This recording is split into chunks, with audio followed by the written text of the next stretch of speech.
So you want to work in healthcare, but you're not sure where to start. I'm Leigha, your host of this podcast, and I'm bringing you the inside scoop on healthcare professions. From doctors to PAs to healthcare administrators and CRNAs, my goal is to let professionals tell their stories and give honest reviews of the careers they have chosen. So whether you're considering a job in healthcare or you simply have an interest in what we do, this show is for you.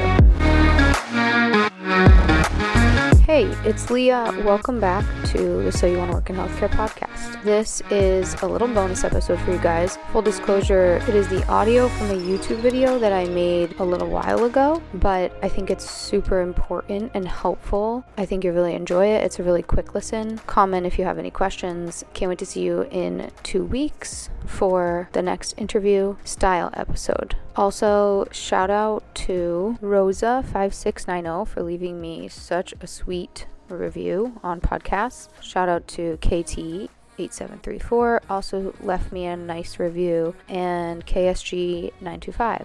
And finally, thank you Justa Mama Rama, who also left me an amazing 5-star review. If you leave a review on my podcast, I'll shout you out on the next episode. I really appreciate all of your support. This podcast episode is sponsored by InCrowd.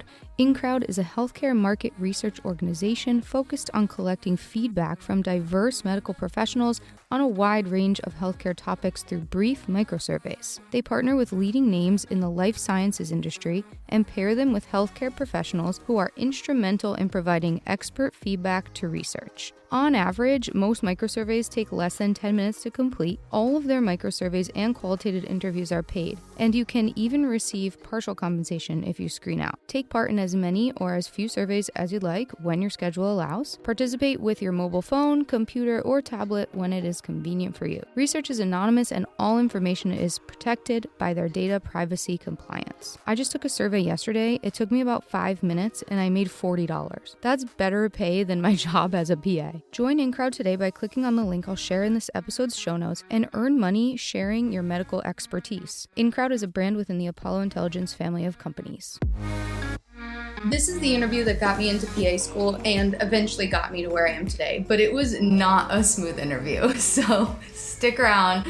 It's going to be entertaining. Today, I am going to talk about my PA school interview. Hopefully, it gives you some insight in what not to do and also what to do on your interview. This is the interview that got me into PA school and eventually got me to where I am today, but it was not a smooth interview. I applied to 3 PA schools. This was a little over 10 years ago, so keep that in mind.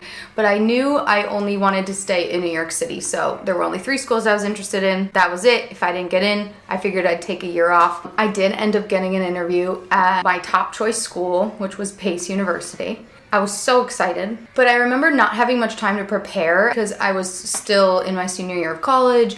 I was working part-time. I remember going through some standard interview questions and then, looking into the program, which is something I always did, checking out the mission statement, reading about the people, the director of the program, the faculty, just so I had some knowledge and eventually some questions to ask them if I had the opportunity. Tip number 1, do practice interviews. Do a mock interview with friends or family. This is going to help you to feel less stressed during the actual interview. Okay, so the interview day comes, I'm ready, I'm super excited, I'm nervous, I'm sweating. I'm a sweater. And for this reason, I wore all black because I knew I was going to sweat. So obviously don't want to wear gray or any bright colors or anything because then all I'm going to be thinking about is how big are my pit stains?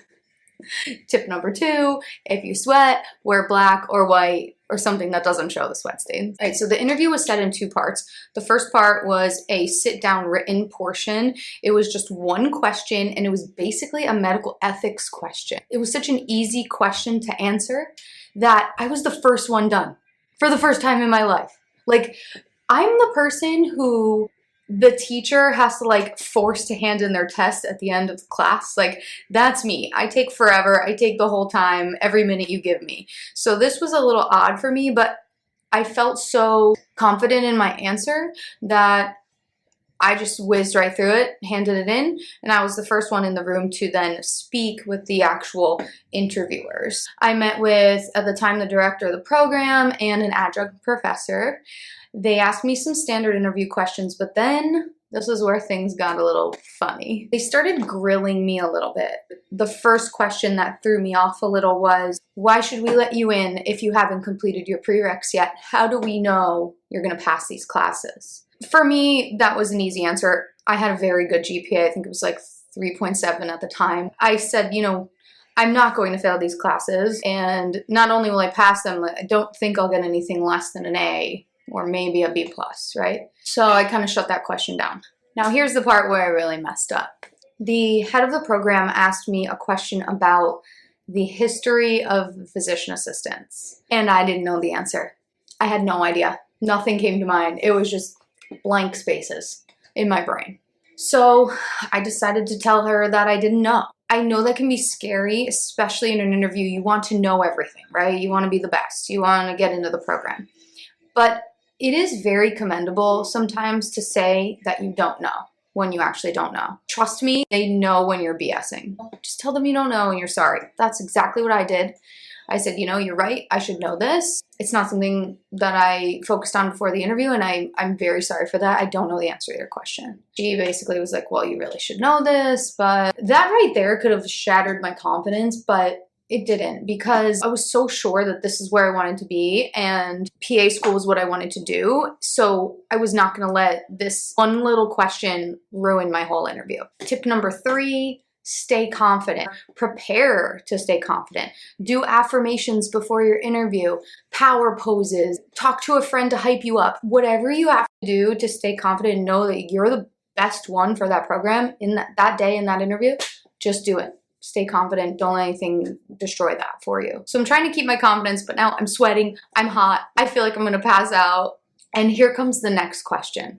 And it came from the adjunct professor. And he says to me, so I'd like to know how you handle stress besides breaking out in hives all over your body. And I was just like, what? Like, and I looked down and I could see a little bit like that. My chest was like covered in hives. I knew I was sweating and nervous, but I had no idea that I had hives all over my body. So at this point, I just looked at him, and at first I wanted to cry, but I just looked at this man and I just started laughing. I was like, I work out. That's what I do to manage stress and apparently break out in hives. And he just kind of laughed and was like, good, okay. Was that a little rude of him? Yeah, but maybe he was just trying to break the nervous tension that I was feeling. Again, stay confident even if somebody throws something crazy like that at you. The interview is coming to an end. They asked me if I have any questions for them. And of course I came prepared with questions because that is my biggest tip. Tip number 5. It's okay to laugh. It's okay to show a little emotion. We are not robots. We are humans. And that's what makes us good providers and good PAs. Right, so at the end of the interview, they asked if I had any questions. Of course, I came prepared with questions because that's my biggest tip for you today. Tip number 6, come with questions for the interviewers. Do your research on the program, on the faculty. One of them is bound to be in your interview. Try to remember, if you can in the moment, what that person is interested in, where they work. My question for them was, have either of you done any research? I'm very interested in research. Are there any opportunities during PA school to do research? Now, my last tip and the last thing that happened was I thanked them for the interview. You know, we were saying our goodbyes, and I asked the director for her email because I knew as soon as I got home, I was going to send her an email with the answer to her PA history question and thank her for the interview. Always send a follow-up email or letter to thank them for their time in their interview. I went home, did that. I may have cried a little on my way home because obviously, you know, your brain goes into all these negative spaces like, oh my God, I didn't know the answer to this question. He told me I broke out in hives. Like, it was like a little traumatic, I'm not gonna lie. But I got over it, did what I needed to do. And I think it was about like 2 or 3 weeks later, I remember it being really quick. I got the acceptance letter and I was like, oh my gosh, I can't believe I got in. But I can because I had the qualifications. I tried to keep it light during the interview and I followed up. So let's review some of the interview do's. Tip number 1, do practice interviews and know the answer to standard interview questions. Tip number 2, If you sweat, don't wear gray or any other colors that'll show it if that's gonna block your confidence. Tip number 3, stay confident, do affirmations before, power poses, call a friend to hype you up, whatever you need. Tip number 4, know the history of the PA profession.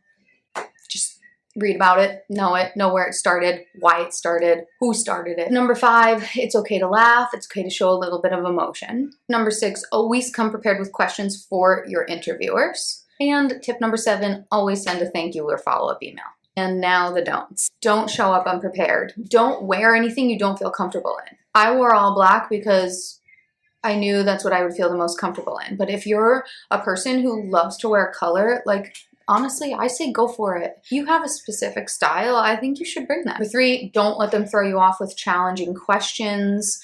If you don't know the answer, it's okay to say you don't know. Number 4, don't give standard answers to common questions.